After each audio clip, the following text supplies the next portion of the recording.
Gusto saludar aquí en cabina a la especialista, a la nefróloga pediatra, la doctora Alejandra Sánchez. Doctora, muy buenas tardes y bienvenida. Hola, muchas gracias por la invitación. Es un honor para mí que me hayan invitado en este día súper especial, que es 12 de marzo, recuerden el mes del riñón, esto con la finalidad de hacer conciencia sobre la importancia de la salud renal en adultos, pero también en niños, porque los problemas renales no solo son de adultos. Así es, doctora, y bueno, gracias también, por supuesto, al directorio médico por hacer este enlace con los especialistas y poder tener en este espacio estos temas tan importantes. Y bueno, doctora, para comenzar, ¿qué es en sí la nefrología pediátrica y qué tipo de enfermedades atiende en los niños? Muy bien, bueno, la nefrología pediátrica es una rama de la pediatría, lo vamos a poner así, ¿sí? Que se encarga de pues hacer el estudio, las valoraciones, diagnóstico, prevención, tratamiento de las enfermedades propias del riñón y de las vías urinarias. Cabe mencionar que aquí sí, bueno, tenemos a los nefrólogos de adultos que se especializan en la parte del adulto, pero nosotros como nefrólogos pediatras nos vamos a enfocar en la parte de las enfermedades renales y vías urinarias de niños, ¿sale? Entonces aquí es bien importante hacer esa diferencia. Y doctora, también preguntarle, ¿es normal que los niños tengan cambios tanto en el color y también en el olor de la orina o cuando se debe preocupar los padres de familia? Bueno, en las características de la orina, sí es muy importante como papás estar verificando el color. Yo lo que siempre comento, lo que viene en la literatura, ¿no? El examen de orina es la biopsia líquida del riñón. Con un examen general de orina, uno puede detectar bastantes enfermedades, tanto nada más, directas del riñón, de esos coladorcitos que le digo yo, o de los tubitos donde pasa la pipí. El color normal de la orina debe ser un amarillo claro. Esto también te sirve incluso hasta para ver si estás hidratado o estás deshidratado, ¿no? Porque si tienes una orina muy concentrada, pues obviamente te está faltando líquidos. Si está muy clarita, que se ve casi como el color del agua, bueno, ya te sobrehidrataste tal vez. Pero ¿cuándo me voy a preocupar? Si yo veo que mi hijo está presentando espuma en la orina, eso es una red flag, porque hay que descartar que no esté tirando algo que se llaman proteínas. Las proteínas no deben de estar presentes en la orina en rangos altos. Todos arrojamos un poquito de proteínas, pero no debe darse la manifestación de la espuma, porque eso ya te estaría hablando que hay un problema en la vía urinaria o en el riñón, entonces hay que descartar la causa. Orina como color agua de sandía, como rojita, te está hablando de sangre.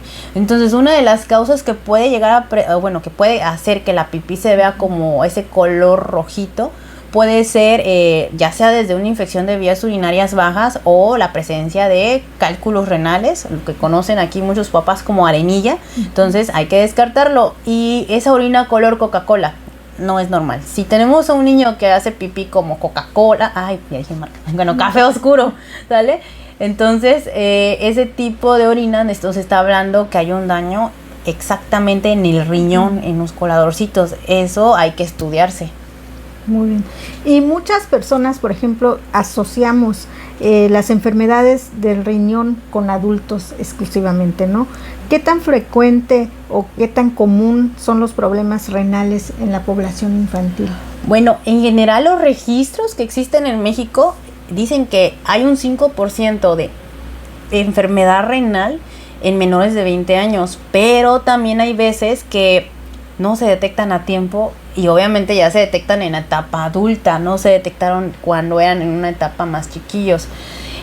Una de las principales, en la parte de pediatría, como nefrólogos, una de las principales causas de enfermedad renal crónica pues va a ser las malformaciones de vías urinarias. Representa un 60% de los casos, ¿sale?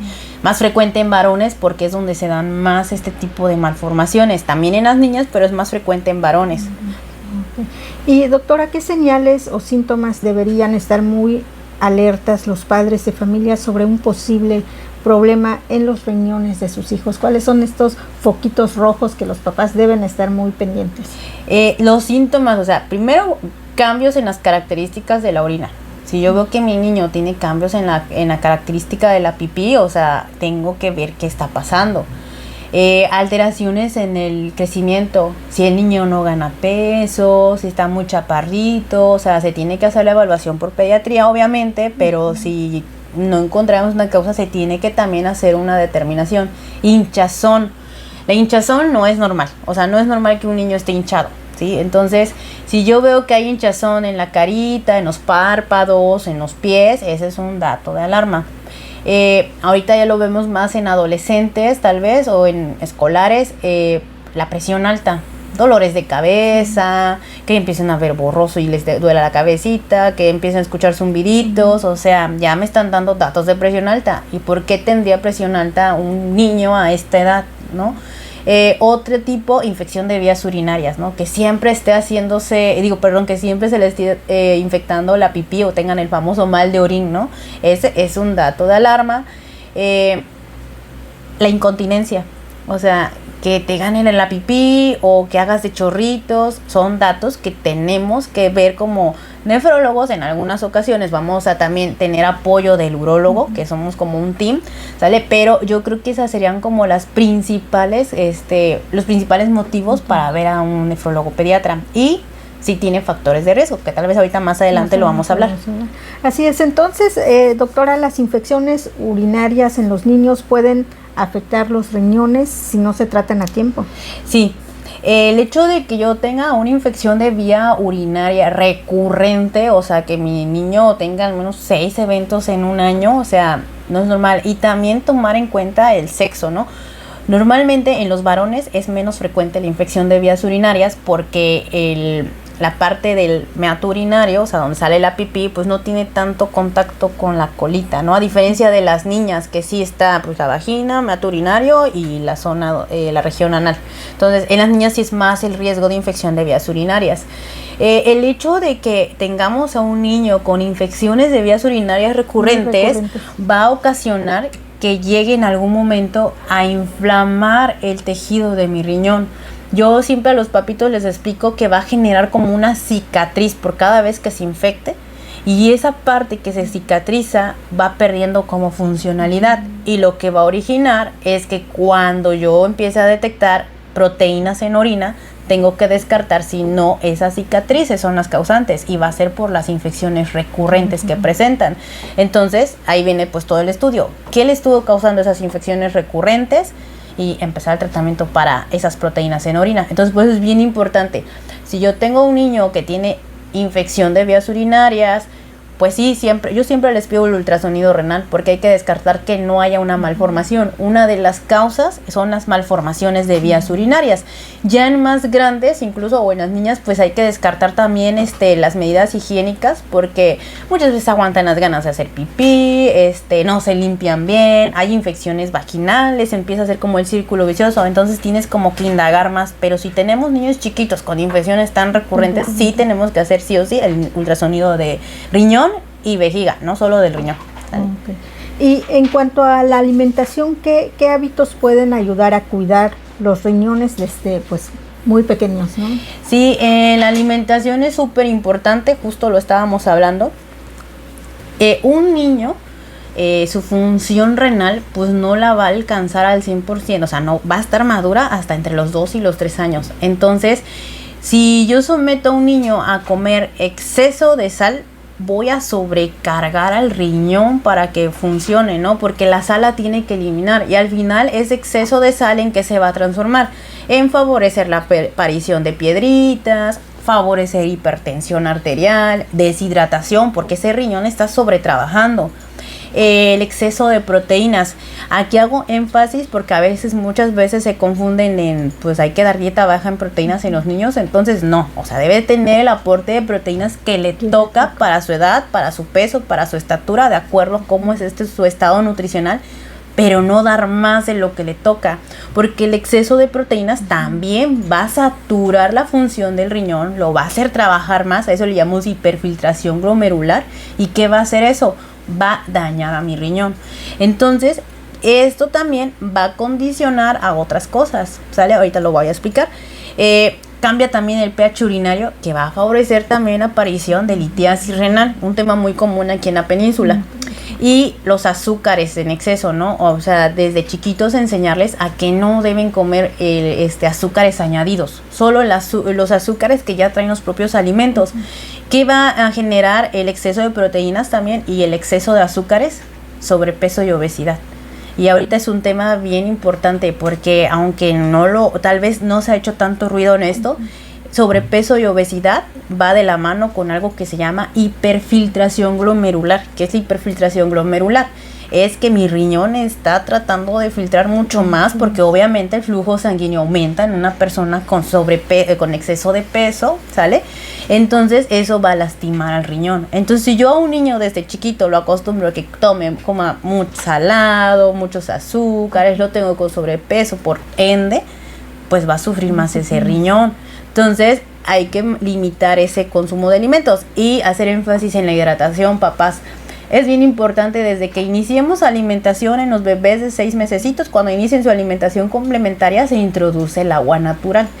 Yo tengo que educar al niño desde esa edad a que tome agua natural, no agüita fresca, no refresco, no jugos, no tés, nada de eso, porque si yo lo acostumbro a que tome agua natural, va a mantener mejor su hidratación y eso va a ayudar a mi riñoncito a protegerlo.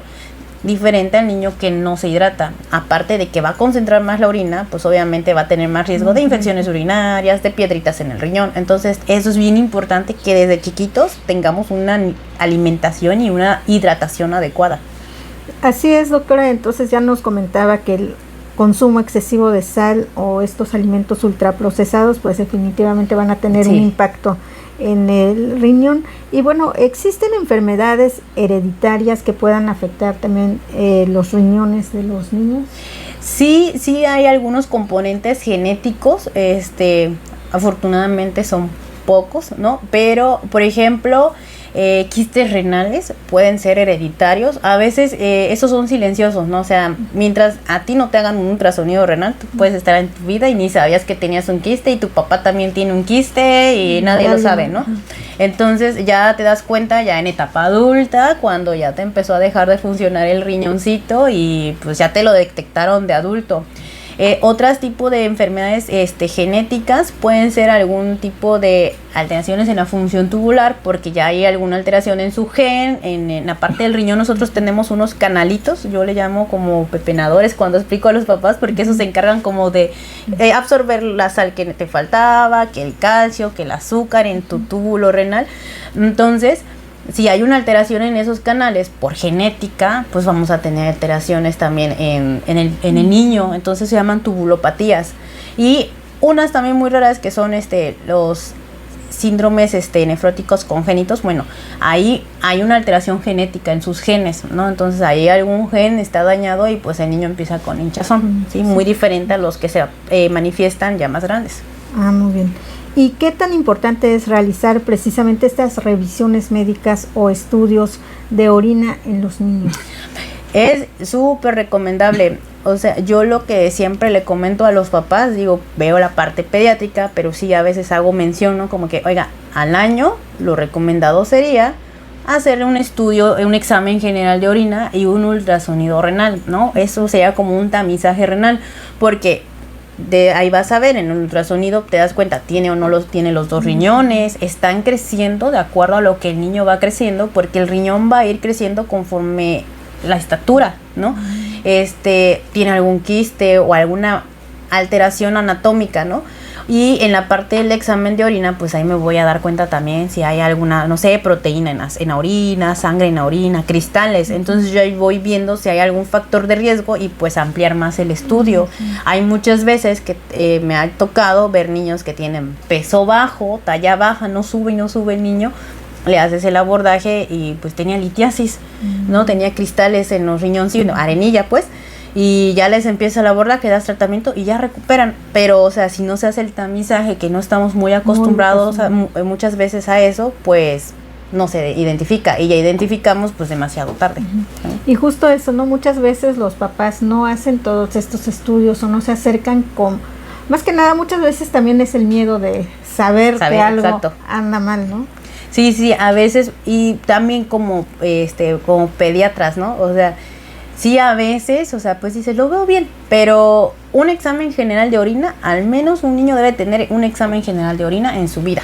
Sí, o sea, eso sí, porque ahí te puedes dar cuenta de muchas cosas. Entonces, yo sí sugiero que pues al menos en el primer año un examen de orina. Sí está difícil la toma porque no es como nosotros que vamos al baño y cachamos la pipí. Ahí sí es como un ritual, que pegarles la bolsita y todo eso. Pero sí es recomendable hacer este estudio. Y a veces hasta en el mismo consultorio puedes tener las tiras y hay que te haga pipí y lo haces rápido. Es un tamizaje al final y al cabo. Ya si lo quieres un poco más específico, pues lo vas a mandar al laboratorio. Muy bien. Y doctora, entonces los problemas renales pueden afectar el crecimiento y el desarrollo de un niño. Sí, porque como bien sabemos, el riñón, o sea, se encarga, tiene varias funciones. Entre esos tiene una relación en el metabolismo mineral óseo. Ahí va muy de la mano con la vitamina D, calcio, fósforo, ¿no? Entonces, pues ya sabemos que la vitamina D me ayuda para la parte de la absorción de calcio y los huesitos. Y también si yo tengo un niño con enfermedad renal que a lo mejor está alterando la acidez de la sangre, a eso nosotros le llamamos acidosis metabólica, eso inhibe el crecimiento. Entonces se tiene que, hay que ver si el niño padece alguna de esas alteraciones o está en algún grado de enfermedad renal crónica, pues tenemos que investigar por qué, cuál y si yo le puedo empezar alguna suplementación. Entonces sí llega a afectar. De hecho, la mayoría de niños que tienen algún estadio de enfermedad renal crónica sí llega a quedar con talla baja. Hay niños también que por el uso de medicamentos en la parte de nefrología pediátrica, pues sí llegan también a estancar su estatura, como es el caso de los niños con síndrome nefrótico. El síndrome nefrótico es una enfermedad, como tal la causa no está bien descubierta, pero es una inflamación, por así decirlo, en la parte del colador del riñón, que llamamos glomérulo, donde el niño tira cantidades masivas de proteína. Desde ahí ya hay un factor de riesgo, pues tirar proteínas, ¿no? Porque las proteínas sirven para el crecimiento también. Entonces, a esos niños les tenemos que dar un medicamento que se llaman esteroides. Entonces ahí también entra la importancia de un buen seguimiento, porque yo ese medicamento no lo puedo dar por mucho tiempo, porque si no me va a empezar a retrasar el crecimiento. Entonces ahí es la importancia del seguimiento. Desgraciadamente me ha tocado ver niños de otros estados que 5 o 4 años con el esteroide.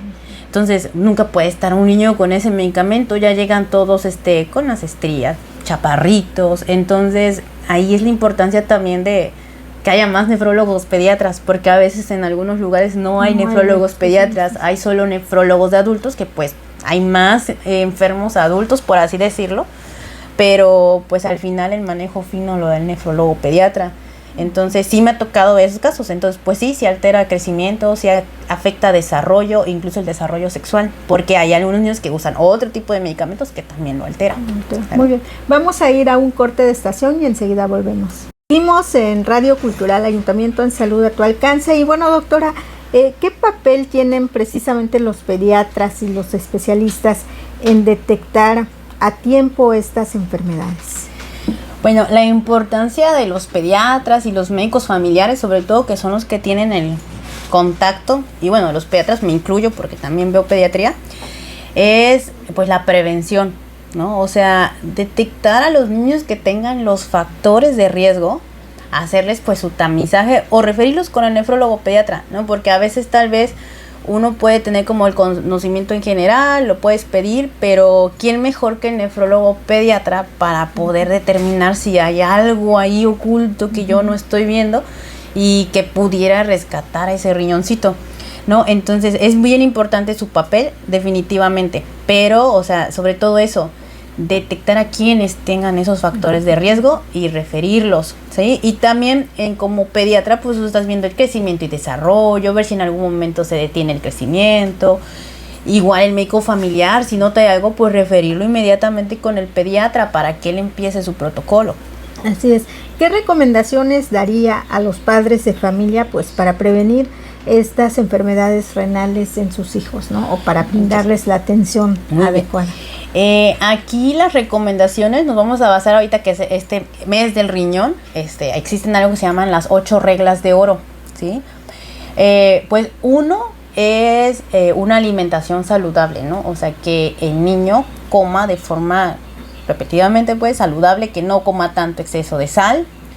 Entonces, eso es una alimentación saludable. 2, la hidratación, que obviamente mi niño se hidrate de acuerdo a su edad, porque obviamente un niño de 1 año no va a tomar 2 litros de agua, ¿verdad? Entonces, de acuerdo a su edad, informarnos cuánto debe de tomar y que se mantenga hidratado, y recordarles a aquellos niños que hacen ejercicio o actividades de alto rendimiento, pues tienen que hidratarse un poquito más durante su actividad, ¿no? Tema importante, número 3, actividad física. Sí o sí los niños tienen que hacer actividad física. Aquí también es importante mencionar que existe una regla, de acuerdo a la edad, es las horas que tiene que hacer de actividad física el niño, ¿sale? De intensidad moderada o intensa. Un ejemplo, un niño de 5 años, pues obviamente le va a tocar 5 horas a la semana de actividad física. Entonces es bien importante que como papás fomentemos eso, el ejercicio. Número 4, consumo bajo de sal, obviamente, para evitar la presión alta. Número 5, evitar azúcares añadidos. Número 7, hay que evitar a toda costa andarse automedicando. No sé si sabía, existen medicamentos que son nefrotóxicos. ¿A qué me refiero con nefrotóxicos? Que dañan el riñón. Entonces, sí, o sea, yo sé que muchas veces, pues si tu pediatra no te contesta, pues das paracetamol, que das esto para la fiebre, ¿no? Pero evitar a medida de lo posible medicamentos que puedan dañar el riñoncito. Puedo mencionar, ¿sí? Son los nombres del químico. Diclofenaco, ketorolaco, naproxeno, el ibuprofeno en exceso, o sea, sí se puede dar, pero tampoco en exceso, ¿sale? Sí. Algunos antibióticos, me ha tocado como pediatra ver luego que van por diarreas y les inyectan su amicacina, y acuérdense que el 90% son virales, no son bacterianas. Entonces ya les picaron al chiquito ahí amicacina 7 días. Amicacina es súper nefrotóxico y ototóxico. Gentamicina, que es de la misma familia, ¿sale? Entonces evitar ese uso de medicamentos de forma desmedida, ¿sí? Entonces es bien importante, mamás, papás que nos están escuchando, no receten ese tipo de medicamentos. Y si su niño lo necesita o lo usa por algún motivo, pues como el pediatra o el quien lo esté tratando, pues también va a saber, ¿no? Que debe a lo mejor menos días, dosis más bajitas, pero solo si lo necesita, si no, no se da eso, ¿sí? Entonces, evitar el uso de medicamentos nefrotóxicos. Y la 8, factores de riesgo. Todo niño que tenga factor de riesgo tiene que tener una evaluación al menos por nefrología pediátrica. Creo que esa te lo menciono ahorita más adelante, ¿sale? Para que los desglosemos. Así es. Y doctora, hablaba de estos alimentos con azúcar añadidos. ¿Cómo cuáles serían? Porque a veces lo escuchan así los padres de familia y no saben identificar si es el juguito, si es ¿no? Bueno, los azúcares añadidos alimentos, pues ¿qué vienen siendo? Pues que los pastelitos, los jugos, hubiera estado padre invitar a un nutriólogo también, porque es importante aprender a leer las etiquetas, ¿sí? Entonces, hablamos de jugos, refrescos, que pasteles, el pan, ¿sale? Algunos, pues chatarra, comida chatarra, todo ya trae ahí azúcares añadidos. Cuando leemos la etiqueta tiene más azúcares que proteínas. Entonces, o más azúcares que grasas buenas. Entonces, todo eso lo tenemos que evaluar. La leche, ¿no? También, o sea, las leches como de algunas marcas en polvo, no voy a decir el nombre, pero pueden tener incluso más exceso de azúcares que una misma leche de caja. Entonces, ahí es importante que los papás eviten eso, o sea, depende de la edad, ¿no? Porque pues no voy a tener un niño de 2 años comiendo todavía su fórmula ahí cuando ya debe de comer más comida, ¿no? Entonces todo debe ser equilibrado, aprender a leer etiquetas. En los excesos de sodio, por ejemplo, lo mismo, las etiquetas vienen ahí los sellitos, ¿no? Entonces, ¿qué viene siendo? Los embutidos, que la salchicha, que el jamón, salami, pepperoni, todo lo que es envasado, cacahuates, como los que venden en bolsitas, sabritas, ¿sale? O sea, entonces, por edad, todos los niños tienen un requerimiento, ¿sí? O sea, sí va a comer sal en algún momento, sí, pero no pasarse de su porcentaje, entonces no tengo que añadir más. Muy bien. Y doctora, ¿cuándo es el momento ideal para acudir con un nefrólogo pediatra final? Aquí entrarían los factores de riesgo, ¿sí? El momento ideal es si tu hijo presenta alguno de estos factores. Uno, la prematurez. Actualmente sabemos que los partos prematuros están aumentando. Y pues todo es esto, son varios eventos, ¿no?, que llevan a esto. Entonces, hay más mamás, más embarazaditas con presión alta, que con el azúcar en el embarazo, que aumentaron mucho de peso. Entonces, eso va aumentando el parto prematuro, ¿sale? Entonces, ¿qué pasa si un bebé nace antes de tiempo? En la parte renal, sus riñones no se alcanzan a formar completamente. O sea, nace y tal vez no alcanzó esa formación completa. Se dice en algunos estudios que un bebé que nace a término, o sea, a las 40 semanas, 9 meses, puede llegar a tardar todavía 3 meses en que el riñoncito como que alcance su madurez que en teoría tiene cuando nació. Y todavía va a tardar de 2 a 3 años para que alcance su madurez, que se simule a un 100% de la función del adulto. Entonces, a un bebé prematuro, pues está por la cosa, porque no alcanzó a formarse. Entre más prematuro sea, más riesgo, ¿no? Agreguemos a eso que ese prematuro, aparte de que estuvo hospitalizado, recibió muchos medicamentos, pudieron ser nefrotóxicos, a lo mejor tuvo alguna cardiopatía, le llegó menos flujo sanguíneo al riñón porque pues se sacrifica el riñón. Presentaron algo que se llama lesión renal aguda, que es cuando el riñoncito sufre porque no está llegándole suficiente agua o flujo sanguíneo, entonces más daño a ese riñón inmaduro. Entonces, bebé prematuro se tiene que hacer un tamizaje. Bebés con peso bajo al nacer, ahí es otro contexto. Puede ser un bebé de término, pero que nació con peso bajo. Esos niños se han relacionado también con una disminución en la masa renal. Entonces se tiene que hacer su tamizaje. Niños con sobrepeso y obesidad. Pues desgraciadamente ya se tienen que empezar a hacer tamizajes. Lo que estábamos comentando hace un rato, el porcentaje en obesidad y sobrepeso en los niños está aumentando, ¿sale? Ya es como una epidemia esto. Entonces, ¿qué pasa en ellos? En la obesidad lo que va a pasar es lo que mencionaba previamente, que el riñón empieza a trabajar, a esforzarse más para poder filtrar toda la sangre que llega a ese cuerpo, que pues no es de lo que debería ser para su edad, su peso, ¿no? Tal vez. Entonces empieza a formar como una también cicatriz, empiezan a tirar proteínas, entonces van formando como zonas de cicatriz, a eso nosotros le llamamos glomerulopatías. Entonces ese riñoncito va perdiendo función, entonces tienes que tratar la hiperfiltración glomerular, y si hay proteínas en orina, tratar la proteína para evitar el daño a largo plazo, porque ya cuando nos vamos a dar cuenta, en etapa adulta, no nos vamos a dar, tal vez lo vamos a ver chiquito y vamos a decir, ay, está sano, no pasa nada, pero nadie le hace un tamizaje a esos niños. Entonces, niño con sobrepeso y obesidad, se le tiene que hacer su tamizaje. Si su niño tiene infección de vías urinarias recurrentes, hay que ir también a valoración por qué las tiene. No es normal que un niño tenga tantas infecciones, sobre todo hombre, y pues si es niña, pues ver qué causaría eso y pues modificar. La parte también de niños con hipertensión, tenemos que dar seguimiento, porque la hipertensión también es una enfermedad silenciosa y daña el riñoncito. Diabetes, ya hay diabetes tipo 2 en niños, ¿sale? Entonces antes era la tipo 1, ahorita ya hay casos de diabetes tipo 2, y esto que va a llevar a largo plazo a daño renal por el exceso de azúcar en el riñón, lo está haciendo trabajar al doble. Y algo que tal vez no nos esperaríamos, no es tanto por malo, pero si tienen hijos que hacen como actividad física de alto rendimiento, o sea, los que sean atletas, a veces pueden llegar a presentar proteínas en la orina.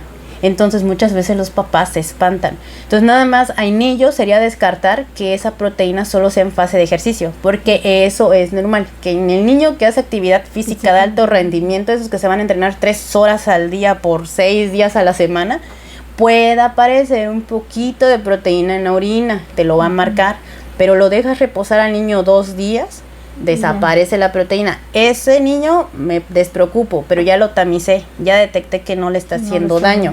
Pero si al contrario me persiste esas proteínas, hay que vigilarlo. Entonces es un tamizaje que se tiene que hacer hasta en ellos. Muy bien. Y doctora, por último, ¿algún mensaje que nos quiera compartir para nuestros radioescuchas?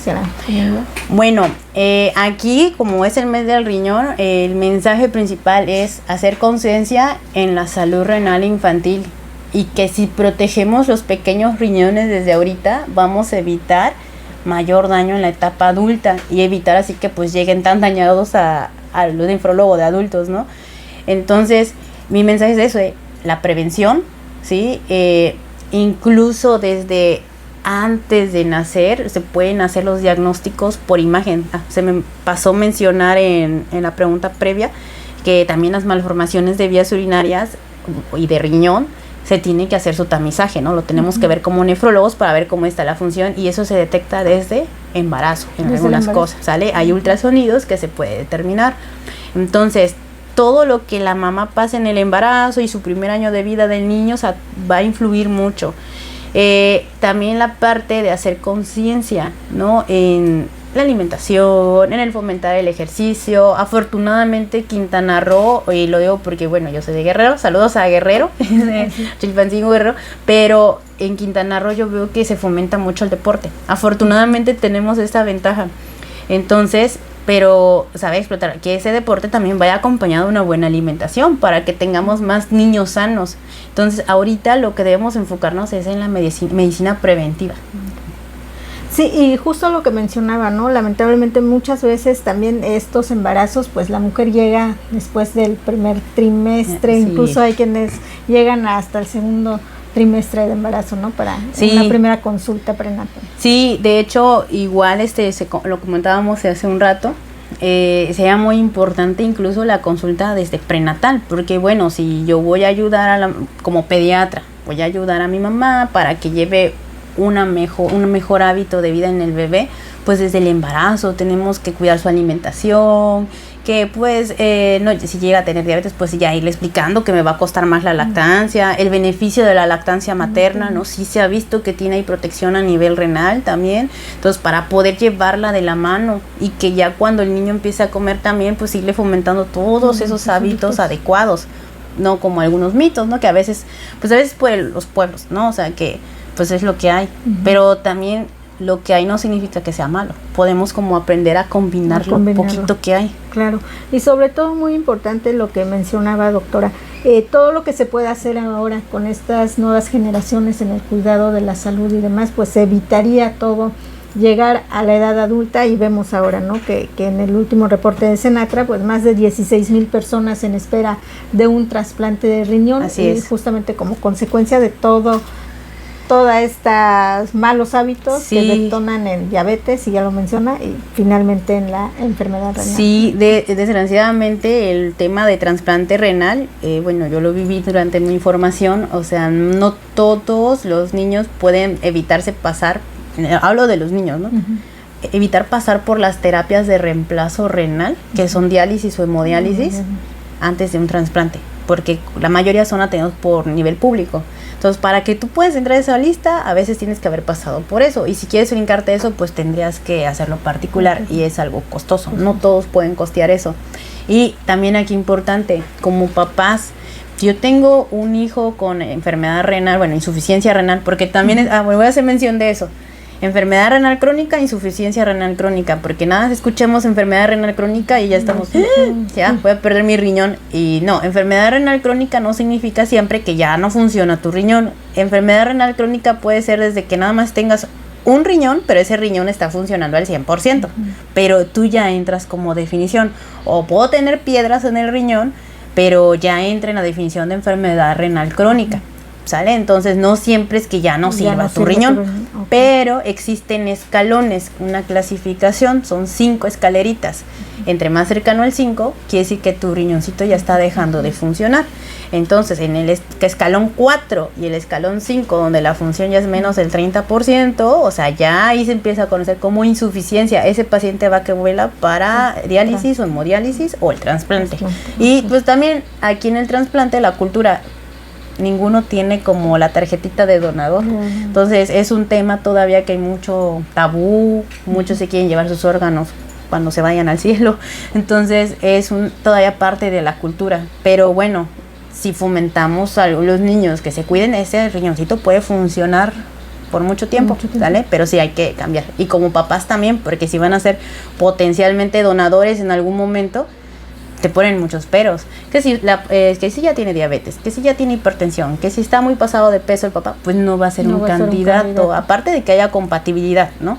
Pero también todo eso lo tienes que modificar. Yo me acuerdo que veía a las mamitas ahí en el gimnasio y con los niños, dejaban al niño en hemodiálisis y se iban rápido a hacer ejercicio, porque tenían que bajar de peso para poder ser candidatas. Sí. ¿Algo más, doctora? No sé, ¿qué más te gustaría? ¿Qué más te gustaría? O alguna duda, no sé, que tengan. Sí. ¿Dónde la pueden localizar? Bueno, yo me encuentro en Playa del Carmen. En redes sociales estoy como doctora Ale Nefropet. Me encuentro en la Clínica Ámbar. Saludo a todos mis compañeritos de la Clínica Ámbar.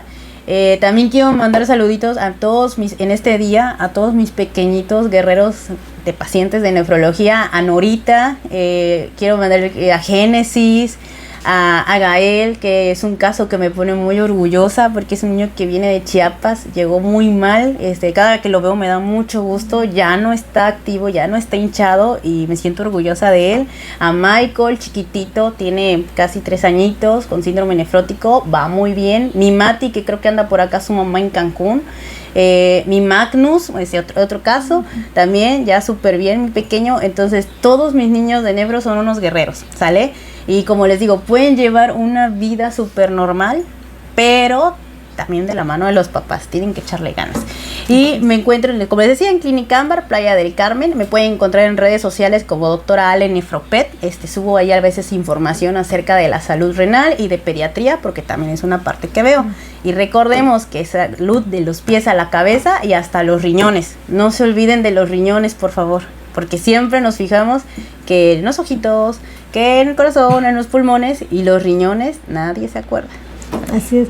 Pues muchísimas gracias, doctora Alejandra Sánchez, nefróloga pediatra, por compartirnos este tema tan importante y sobre todo en este Día Mundial de Sí, recuerden tomar mucha agua hoy. Bueno, no, lo que les toca, porque si no también luego hace mucho daño. Bueno, muchas gracias, doctora. Buenas tardes. Gracias.